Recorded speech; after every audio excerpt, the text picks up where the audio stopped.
Vamos lá, então. Acho que agora eu comecei, né? Estou gravando. Vamos lá, então, Agora sim, compartilhar começou. a tela com vocês. E vamos lá rever esse conteúdo de bioquímica não, de bioenergética. Vamos lá. Respiração celular. Deixa eu tirar vocês aqui que vocês estão no meio da minha tela. Pronto. Primeiramente, gente, a gente tem que pensar na situação. Respiração celular e fotossíntese são duas situações de metabolismo celular, né, que geram elementos que tem um produto, né, que vai sair do organismo ou ficar no organismo. E que para ela acontecer existem alguns reagentes que são essenciais. Tanto a respiração quanto a fotossíntese, elas são ações complementares. Isso quer dizer que elas ocorrem, o produto de uma é reagente no outro. Vocês lembram que é produto e reagente de química, né? Reagente é o que está antes da reação química e produto é o que está no final da reação química. Continuando então, a respiração celular. A respiração celular ela tem um objetivo. Ela tem o objetivo de quebrar a glicose no maior número de vezes possível, porque essa quebra, a molécula de glicose, ela é extremamente energética. Então é nessa quebra que se encontram as ligações energéticas que vão dar energia para a célula, que é o objetivo, tá? Diferente da fermentação, a respiração, ela é um processo aeróbico, isso quer dizer que ocorre na presença de oxigênio. Vamos ver aqui os reagentes, ó. Os reagentes eu tenho a glicose mais o oxigênio que vão se unir nessa reação, né? Gerar energia e eles vão gerar também como produto gás carbônico e água. Só um minutinho. Lorena, abaixa o volume, por favor. Desculpem, gente, voltando. E como que ocorre, então? Como que a respiração celular ela fornece energia? Através de duas formas, através de calor e através de ATPC. ATPC não, ATP, perdão.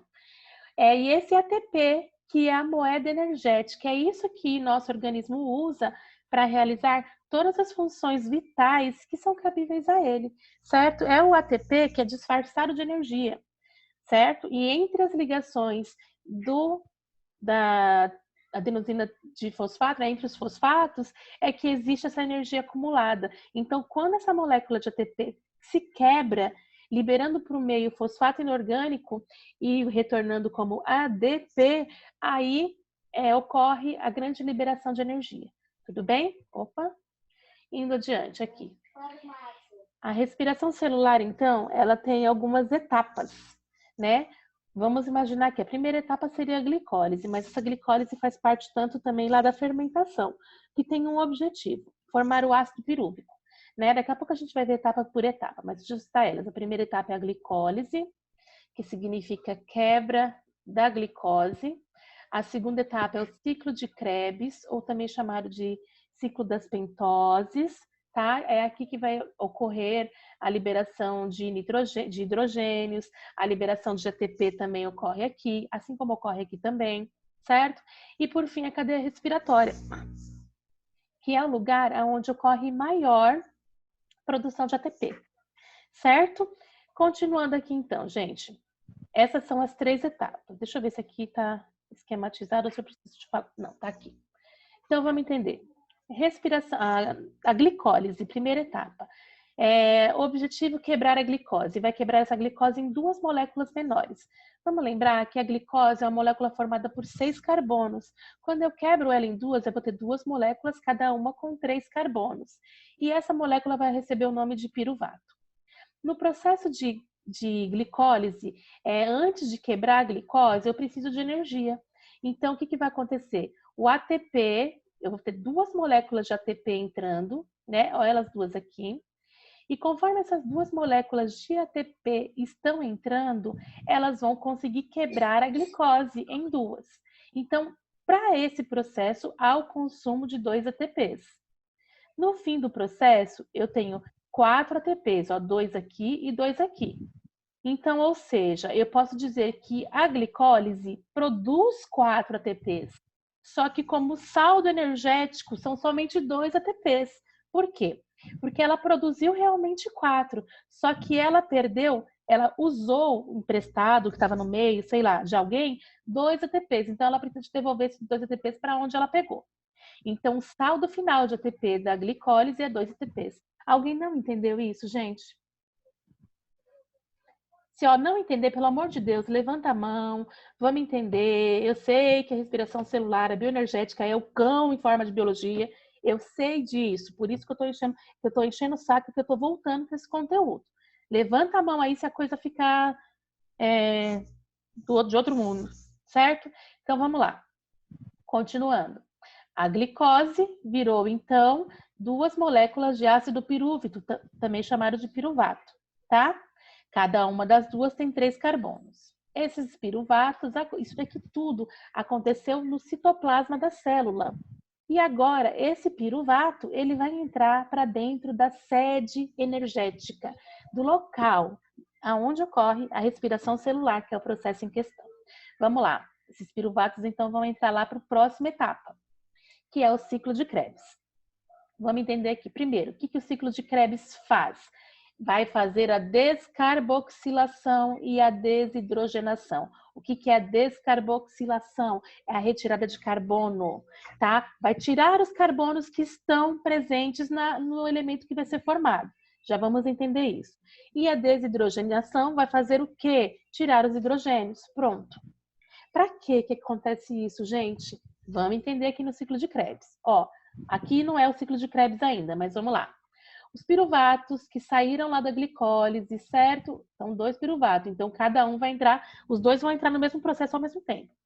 Digamos aqui, primeiro piruvato vai se juntar a uma coenzima chamada de coenzima A, né? E ele vai liberar hidrogênio, que vai ser capturado pela molécula de hidrogênio. No momento em que a coenzima A entra, o piruvato libera hidrogênio para ficar ligações livres para essa coenzima A se ligar, tá? E depois que a coenzima A se liga, libera também gás carbônico. Aqui, dióxido de carbono, bonitinho. E aí, se liberou o gás carbônico, o que vai acontecer? Eu tinha 3 moléculas de carbono, certo? Aqui eu vou ter 2. Professor, esse negócio está bagunçado. Por que tá 2 aqui se só tem uma bolinha sendo representada? Gente, porque aqui está falando dos 2, tá? Lembra que são 2 piruvatos. Os 2 estão trabalhando ao mesmo tempo. Então, vai liberar para o meio 2 gás carbônico. Um de cada. Um de um piruvato e outro do outro piruvato. E aí, esses 2 carbonos que sobraram na ligação mais a coenzima A forma o acetil-CoA, certo? Esse acetil-CoA agora vai entrar no ciclo de Krebs, ou também chamado de ciclo de pentoses. Eu peguei do livro de vocês que está bem mais fácil de compreender do que o outro que eu tinha passado, que tinha os nomes dos elementos. Os nomes, então, não interessa para a gente no momento. Olha o acetil-CoA aqui, ele vai entrar no ciclo de Krebs. Quando ele entra no ciclo de Krebs, ele se une com esse elemento que tem 1, 2, 3, 4 carbonos. Então, eu vou ter 4 carbonos mais esse elemento de 2 carbonos. Então, eu vou ter aqui, ó, eles vão se unir aqui. Quando eles se unem, eles vão formar um elemento que tem 6 carbonos. Certo, gente? E aí vai começar a ocorrer o processo de descarboxilação e de desidrogenação que eu falei. Olha aqui, dessa molécula que tem 6 carbonos, vai sair um carbono na forma de gás carbônico. Aí eu vou ter aqui mais um carbono que vai sair, certo? E vai sair, conforme vai saindo os carbonos, os hidrogênios também vão sendo liberados. E ao mesmo tempo eles são capturados pelas moléculas de NAD. O NAD é um transportador de hidrogênio, certo? Então aqui, ó, começa a ocorrer a desidrogenação, quer dizer, a desidrogenação está aqui, ó. Correr 1, 2, olha aqui, o FADH também é uma molécula que carrega hidrogênios. O NADH também carrega mais hidrogênios e os carbonos vão saindo, os hidrogênios também vão saindo. No fim do processo, eu vou ter, ó, 2 ATPs que foram formados, certo? Então, o ciclo de Krebs também tem como saldo 2 ATPs. Continuando aqui. E esses gás carbônicos, eles vão para onde? Para fora da célula, gente. Gás carbônico, ele é um elemento que faz mal para o nosso corpo. Então, nesse momento, ele sai da célula, volta para a corrente sanguínea e vai para a circulação de volta lá para o pulmão. Quando chega no pulmão, é liberado para fora do corpo, certo? Antes disso, antes de ser liberado, ele caminha junto com a corrente sanguínea, No processo que vocês já sabem, que vocês viram lá no 8º ano comigo. Alguns, né? Outros não. Então, vamos lá. E esses hidrogênios que estão sendo transportados por essas moléculas, eles vão para onde? Para a próxima etapa, que é a etapa que tem maior gasto energético.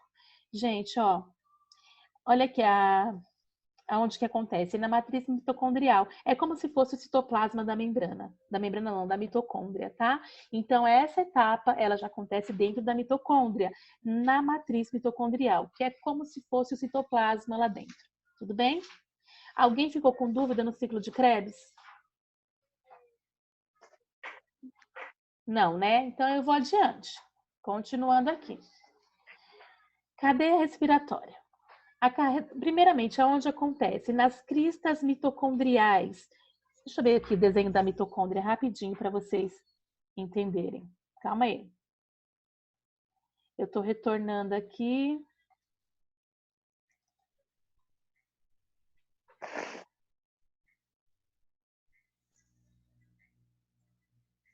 Ó, a matriz mitocondrial seria essa região aqui, ó, essa de rosinha aqui, certo? Essa região aqui que está dentro da membrana.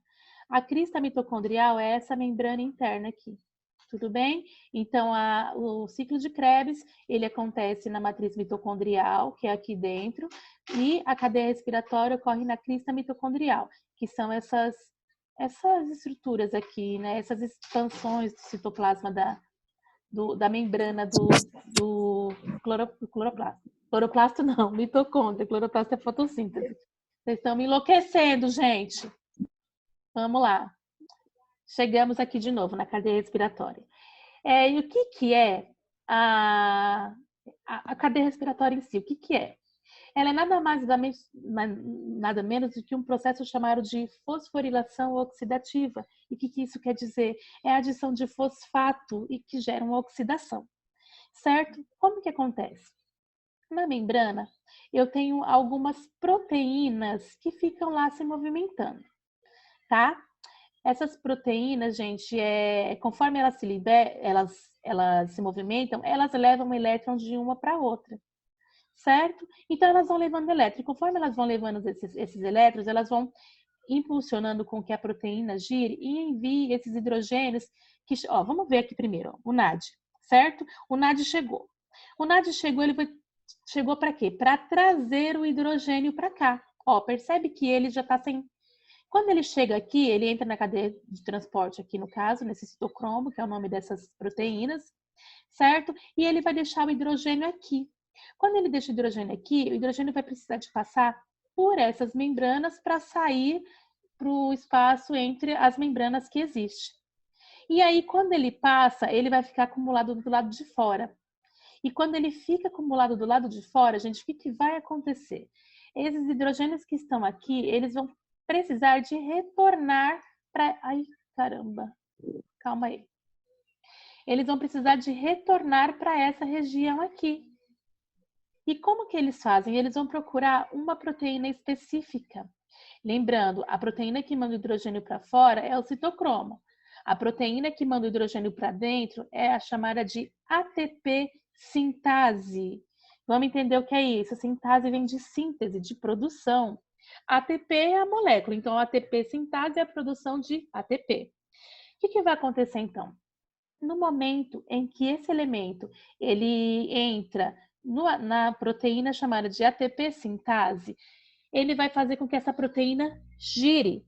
E quando ela gira, ela vai pegar o ADP que está ali no lugar, mais o fosfato inorgânico que também está, e vai conseguir transformar o ADP e o fosfato inorgânico em ATP. Então, ou seja, aí que vai ter a formação gigantesca de ATP que ocorre na cadeia respiratória, porque cada hidrogênio que entrar, ele vai transformar um ADP em ATP. Alguém não entendeu, gente? Vamos lá, vou adiante. Vamos ver aqui agora o rendimento de ATP no final do processo de respiração. Aí. Glicólise. A glicólise produziu 4 ATPs, mas rendeu somente 2, porque 2 ela devolveu para o fulano que ela pegou emprestado. O ciclo de Krebs rendeu 2 ATPs, o total dele é esse. E a cadeia respiratória rende 26 ATPs, certo? Então, fazendo a somatória aqui, eu terei no final, para cada glicose, né, 30 ATPs formados. Tudo bem, gente? Ainda me odeiam? Deu para entender melhor a respiração celular? Ai, ai, viu? Quem cala consente. Próxima. Fotossíntese agora. Vamos falar agora de outro fenômeno de bioenergia. A gente sabe que é um processo que consome, né, que usa a luz solar, é um processo que a gente chama de endotérmico, porque ocorre a absorção de luz. Já a respiração celular a gente chama de exotérmico, porque ela libera energia, ela não absorve. Aqui na fotossíntese é o contrário, é endotérmico porque absorve energia na forma de luz, tá? E essa luz solar na absorção, né, vai fazer, junto com o gás carbônico que está vindo do meio, vai liberar glicose e oxigênio. Ok, agora vamos ver o processo como ele é na verdade. Deixa eu ver uma coisa aqui. Voltando. Fotossíntese. Classificação. Primeiramente, os seres vivos eles são classificados em 2 tipos com relação à obtenção de alimento. Ou eles são autótrofos ou eles são heterótrofos. Quando ele é autótrofo, significa que ele produz o próprio alimento. E é esse organismo que nós vamos trabalhar, com o organismo autótrofo. Certo? O heterótrofo é aquele que busca energia de fonte externa, que é o nosso caso. Ele sendo autótrofo, ele pode conseguir fabricar a comida dele por 2 formas, com o uso da fotossíntese ou com o uso da quimiossíntese. A fotossíntese é o processo que a gente vai trabalhar nesse momento, tá? Então, vamos adiante.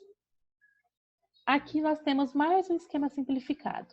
Os seres autótrofos absorvem a luz solar, né, e geram oxigênio e produtos orgânicos, que seria a comida que eles fazem, certo? Para que os organismos heterotróficos consumam, né, e liberem para o meio a água que ele precisa, mais o gás carbônico que os autótrofos também precisam para realizar a fotossíntese, certo? Continuando aqui, de forma simplificada, vamos continuar.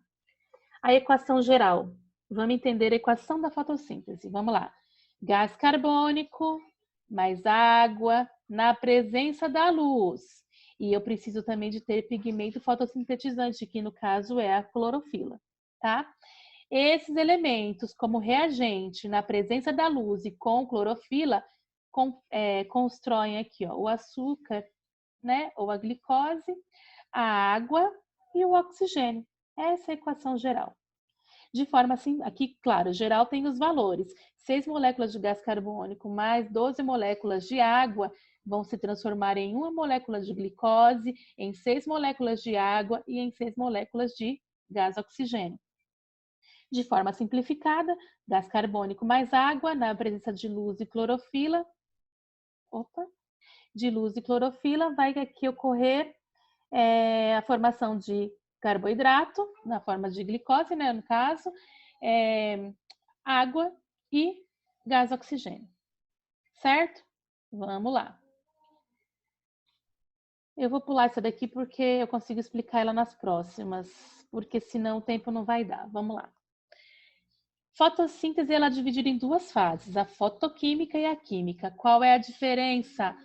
Fotoquímica, o prefixo foto indica que ocorre na presença da luz. E a química não precisa de ocorrer na luz. Ela pode ocorrer na luz, mas a luz não é obrigatoriedade para que a química aconteça. Na fotoquímica eu ainda tenho 2 subfases, a fotofosforilação e a fotólise da água. Certo? Vamos ver essas fases aqui. Desculpa, gente. Fotoquímica ocorre aonde? Nos tilacoides. Deixa eu achar aqui o desenho. Tilacoide é esses negocinhos aqui, tá? Por que ocorre no tilacoide? Porque é dentro dele que tem... Opa, caramba! É dentro dele que tem a clorofila. Então, se eu estou falando de uma fase que precisa de luz, então eu preciso de ter clorofila, certo? Retornando aqui. Ocorre nos tilacoides e as fases seriam, no caso, a fotofosforilação, que é o quê? Fotofosforilação, fotoluz, fosforilação, adição de fosfato. Então, vamos ver aqui se tem... Não tem. Mas é nada mais nada menos do que o ADP mais o fosfato inorgânico, né? Vai virar ATP. Então, ó, nessa molécula de ADP vai se acrescentar um fosfato e vai virar ATP. Simples assim, na presença da luz, não posso esquecer isso, tá? Continuando aqui. E a fotólise da água? O que a fotólise da água acontece? A água, na presença da luz, ela quebra. Ela quebra, esses hidrogênios, eles são absorvidos pela célula, pelas moléculas de NAD, né? E o oxigênio, ele vai ser liberado para o meio. Então, da onde que vem o oxigênio que a gente respira? De que processo fotobiológico ele vem? Ele vem da fotossíntese, certo? Mas de que processo dentro da fotossíntese? Ele vem da fotólise da água, tá? O oxigênio que nós respiramos provém da fotólise da água.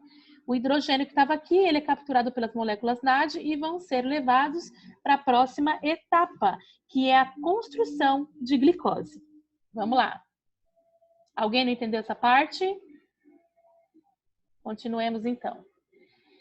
A fase química, aonde ela acontece? No estroma. O estroma é como se fosse o citoplasma do cloroplasto, porque o cloroplasto é o órgão sede da fotossíntese, certo? Então vamos lá. O estroma não depende da luz diretamente. Por que diretamente? Porque essa fase ela precisa do produto que foi feito na fase clara. Então, se não tem fase clara, não vai ter fase escura, porque não vai ter material para poder ter a fase escura, certo? E como que é chamada essa reação? Ela pode ser chamada também de ciclo de Calvin ou de ciclo das pentoses, essa fase escura, tá? E o que acontece? O gás carbônico que vem do meio... Oi, caramba, desculpem. O gás carbônico que vem do meio, ele se une com os hidrogênios que foram carregados. Os hidrogênios que eram da molécula da água, eles vão se unir com o gás carbônico. E quando eles se unem ao gás carbônico, com a presença de ATP, é claro, eles formam, ó, a glicose e a água. Lembrando, o gás carbônico, ele é carbono e oxigênio, não é? Então, os hidrogênios, eles vêm para cá, ó, para poder compor a molécula de glicose. Indo aqui agora para essa explicação aqui. As reações de claro, né, vão liberar para o meio oxigênio e os hidrogênios da água vão ser usadas aqui, certo? Os ADPs, eles vão se transformar em ATPs pela fotólise da água, ainda em reação de claro. Aí lá na fase escura, esse ATP que foi produzido e esse NADH aqui, eles vão, no caso, o NADH, vamos pensar aqui, ele vai se unir ao gás carbônico no momento em que o ATP libera energia. Então, o ATP que foi produzido, ele vai ser usado para fazer com que essas moléculas se unam, né? Ele vai ser usado para pegar os hidrogênios e colocar no carbono, lá no gás carbônico, para formar o carboidrato. Então, quando ele libera, pensando no NADP, o NADP entrou, liberou hidrogênio e foi embora como NADP, quer dizer, o NADPH, desculpem. Ele entrou no ciclo, deixou os hidrogênios e retornou sem os hidrogênios. Para quê? Para pegar novamente os hidrogênios aqui na fase de claro, certo? E o ATP que entrou para ser a energia que vai ativar essa reação química, a energia que vai transformar esses elementos, ele vai liberar um fosfato, porque a energia está armazenada nessa ligação entre o fosfato. E quando ele libera esse fosfato, ele libera energia para fazer a formação do elemento, mas ele retorna para a fase clara como ADP mais o fosfato sozinho. Aí, ADP, adenosina difosfato, 2 fosfatos, vai se unir com esse P lá na reação de claro novamente e vai virar adenosina trifosfato, né? Adenosina 3 fosfatos. Então, novamente, esse ciclo vai permanecer enquanto ocorrer, enquanto tiver material para isso acontecer. E aí, no fim do processo, ó, ocorre então a formação do carboidrato, né? Carbono mais o H que foi capturado aqui, e a produção de água também, que vai ser liberada para o meio, ou o próprio vegetal vai absorver. Certo, gente? Posso ir para frente? Vamos lá. Quimiossíntese é o mesmo exemplo de fotossíntese, tá? Só que em vez de usar ai meu Deus, em vez de estar usando a luz solar como fator para poder iniciar esse processo, eles usam o sulfureto de hidrogênio. Então é esse elemento, né, que vai ser o precursor do processo para eles produzirem o alimento deles. Tá? Simples assim. Continuemos. Acabou. Graças a Deus deu tempo. Gente, e aí? Deu para assimilar melhor? Cambada? Tá todo mundo dormindo, eu tô falando com o meu notebook Nossa, sozinha. professora. Ô, É, eu tô professora, falando eu tava falando perfeito. sim. Eu tava falando sim, eu fui ver que meu microfone tava mutado. Ah, eu também. Ai, ai, viu? Então é isso, gente. Só tem 3 pessoas acordando na aula. A Thaís, o Léo e a Sara, porque foram os que acabaram de falar. Ah, Eu tô aqui totalmente, também, professora. professora. Tô Aqui, prestando ó, atenção. também. Eu também tô, Gente. professora. Aqui Pô, também. oxe. Olha, acordou todo Ah, mundo de uma vez. apareceu. Isso é muito bom. Eu vou começar. Porque eu tô começando a acreditar que as pessoas deixam a fotinha aí e vão lavar a louça, né? Ajudar a mãe. Pelo menos, Não, né? Se for para ajudar a mãe, tudo bem. Agora, se eu for tinha que para me dar ficar. aula. Sei bem. Então é isso, gente. Alguma dúvida esclarecida? Nós temos ainda 2 minutos para acabar a reunião. Não? Então eu espero de Ô, professora. verdade. Oi, Léo. Tudo tranquilo. Ótimo. Na Eu próxima espero. aula você explica Na próxima aula você explica o processo escuro da fotossíntese. Meu amor, Eu eu já esqueci o nome. expliquei. A fase escura, a fase química. Eu posso Então, retornar é que aqui eu não agora, entendi uma rapidinho, parte ó. dela. Vamos lá. Vou retornar rapidinho aqui, Léo, porque vai acabar o tempo da aula. Vamos lá. Essa daqui é a fase escura. Certo? O que você não entendeu dela? Aqui é a fase clara, essa é a fase escura. O que você não entendeu da fase escura? Não entendi essa ligação de ATP e NADPH. Na verdade, essa ligação ocorre na fase clara. O ATP ele é formado na fotofosforilação oxidativa, que é a adição de fosfato, e o NADH é formado na fotólise da água. O hidrogênio é capturado da molécula da água. Certo? Então vamos lá. O ATP ele é formado porque o ADP. Você está conseguindo seguir o meu mouse aí? A gente tem 1 minuto de reunião, vamos tentar entender. Se não tentar, você retorna na aula e assiste de novo.